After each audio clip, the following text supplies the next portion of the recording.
It is December 21st, 2015, and I am in Budapest, Hungary. Now, this is a year that has been quite remarkable, with Europe facing inflows of people from the Middle East, from Africa, and from other places that are just stunning. I mean, absolutely stunning. And we're being driven into a corner. We're being driven into a corner into saying things that would not have been said before, just out of kindness. You know, you don't say certain things. You don't point out things that, may be true, but that cause pain to people. You don't say that somebody is overweight, or that somebody is in a relationship with somebody who you think is a loser, or anything of that sort. You don't say certain things because it's unkind, and you do not want to be unkind. Except that when you're driven into a corner, no matter how much it may make other people squirm, you gotta say things. Now, political liberalism is based on a number of lies. Just flat out lies. Absurd beliefs, absurd things that, are completely disconnected from reality, have no bearing on reality, but that nonetheless underpin modern liberalism. And now, these lies are protected by political correctness. You're not supposed to say certain things, even if your senses tell you that these things are true. Let me just give you the most basic example. You're not supposed to say that black people have, on average, a lower intellectual quotient, a lower IQ than people from other regions of the world, from regions of the world that are not Africa. You're not supposed to say it. Now, that's no matter how much the left likes to squirm and squeeze its hands in agony. That's a true statement. On average, black people do not have the same IQ as white people, or as Asians. That has been the case for forever. I mean, since white and blacks came into contact with each other. In the United States, for example, trillions of dollars by now have been spent in trying to close the white-black academic achievement gap, to no avail whatsoever. The academic performance of black kids still lags far behind. Now, what does political liberalism do to sweep those differences under the carpet? First of all, it denies them. And then when that doesn't work, it excuses them away and gives them gives reasons for them that are absurd, but that cannot be questioned. I mean, not so long ago, well, more than 10 years ago, but whatever. There was this book published called the Bell Curve, which describes in exhaustive detail all the scientific literature concerning IQ and race, and that describes the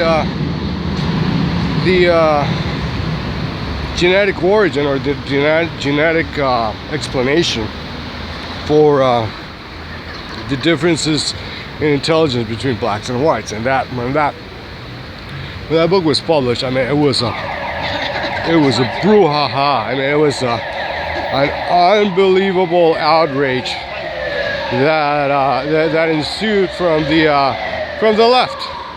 They were outraged that anybody would say something like that. They were just furious. But unless they're, because I mean, a lot of liberals are just completely stupid, but a lot of them are not. A lot of them are just, they just lie. They just lie, and when they're caught in a lie, they just start screaming. And so that's what happened in this case. And so now fast forward to today, and you still have the same differences in academic achievement. You no longer see them anymore just in the United States, but because of immigration, you see them in other countries such as Sweden, such as France, such as Germany. I mean, you see them everywhere. And I guess in order to uphold political liberalism and not just dismiss it out of hand, you should deny them or deny those differences, or come up with some type of explanation, some type of rationale. And the explanation that is trendiest in certain circles that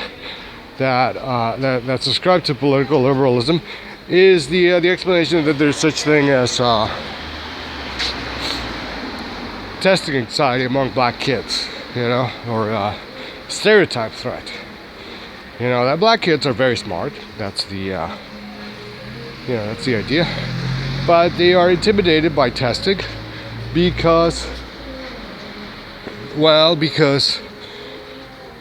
they get nervous when they sit down at a test, because they think that they're being tested and that black kids don't do well in tests, and that's a stereotype that causes them anxiety and causes them to have a lower performance. Now, why white kids or Asian kids or any other type of kids do not have this performance anxiety? Well, that's just left unanswered. But that's the type of absurd theories that liberals come up with, just sort of to eliminate or reduce the cognitive dissonance that comes with political liberalism. It's kind of like it's basically creationism. Deny reality, deny the facts, deny science, manipulate science, try to get to a result no matter the consequences. And that's the explanation that the liberal establishment comes up with. Now, what else do? You paper away reality. I mean, without, given their on average relatively low IQ, there will be very little blacks in academia and in professions that require a lot of intellectual capacity. So what do? You come up with affirmative action. You give a boost to black kids, and you deny that you're doing what you're doing, which is admitting black kids into schools that would not have any black kids, but for affirmative action. You deny that. If you have studied in the United States, you see this all the time. This just kind of happens, and all types of explanations and rationales are pushed by the liberal establishment. First of all, you deny that you're doing what you're doing, which is to give the black kids an advantage over other kids, and then when that doesn't work, you come up with all sorts of absurd rationales, saying that white kids and everybody else learns better because of the presence of the black kids. And it just goes on forever, because you cannot. First of all, you must deny that there's an intellectual difference between blacks and whites, and then you have to somehow mitigate the consequences of the natural fact that you're denying, which is that there is a difference between an intellectual difference between blacks and whites. So so you come up with the racial preferences and affirmative action. That's what you do. Now as a polite person, you can just ignore that. You can just ignore the entire debate. It doesn't affect you. The consequences to you are minor.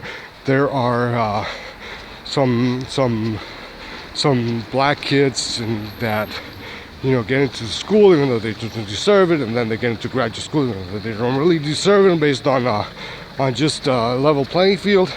And then you kind of like look away when this is the same black kids that have been pushed all throughout their lives, get pushed into jobs that they're not really qualified for, or that other people are better qualified for, because it's a minor inconvenience. But when you're being faced with mass migration, the rules change, and you need to point out what it would have been unkind to point out, because now Africa is moving to Europe, and Africa can swallow Europe, and that is the consequences that is too big to ignore. So you have to point out that this is not good for you, this is not good for your kids, and that it is highly unlikely that black people, given as on average unintelligent as they are, can maintain the European civilization, and that's and the fact that European civilization is going to suffer very bad consequences as a result is it's something that needs to be brought to the forefront of the debate. Screw political correctness, screw everything that anybody else may say about that. Screw for the fact that you're saying something unkind, or that other people may call you names. You're gonna look at academic achievement. You're gonna look at criminality, because the same people who don't do well in school and have impulse control problems, they very frequently end up in jail or in the welfare system, and you gotta say, what the hell, or they become rapists. You gotta bring everything to the forefront. You gotta show, there are these people, political liberals, who are trying to sell you crap, and we're trying to tell you that this crap smells like flowers and it's beautiful, it's wonderful. So you gotta call it for what it is. You gotta say loud, clearly, without any hesitation in your voice. You're gonna say, guys, you're giving me crap, and you're calling it for something that it is not. And I don't want this. So take your crap and give it to somebody else, because I'm not taking it. And that's what you have to do.